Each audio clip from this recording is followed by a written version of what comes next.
शिवप्रतिष्ठान तुम्ही उभं केलं, एवढा मोठा वृक्ष झाला. नाही, आम्ही केलं नाही. ती शिवाजी महाराजांच्या पुण्याईने उभं आहे आणि ते वाढणार, या देशात जाणार. देशाच्या सीमा ओलांडून विश्वात हिंदू असतील हे तिथपर्यंत जाणार आहे. की इतकं मोठं हे कार्य तुम्ही उभं केलेले आहे. तुम्ही किती त्याचं श्रेय घेतलं नाही तरी त्याचं श्रेय तुम्हालाच आहे, त्याच्याबद्दल शंका नाही. तर तुम्ही त्याचं नेतृत्व करत आहात. तुमच्या शब्दाला एक वजन आहे सगळ्या धारकऱ्यांमध्ये. तुम्ही जे सांगाल ते ऐकायला तयार आहेत. आता भविष्यामध्ये तुमच्या पश्चात हे सगळं पुढं चालू ठेवणार एक नेतृत्व निर्माण केलंय. आपोआप होतो. म्हणजे कसं होणार म्हणजे?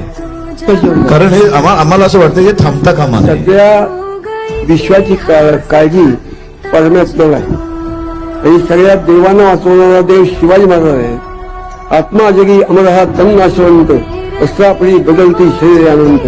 हे शिवाजी महाराज गेले असले तरी सुद्धा तो शिवाजी नावाचा, शहाजी नावाचा, जिजामाता नावाचा, संभाजी महाराजांचा नावाचा आत्मा आहे. तो जागा आहे. ते बरोबर काम करून येईल.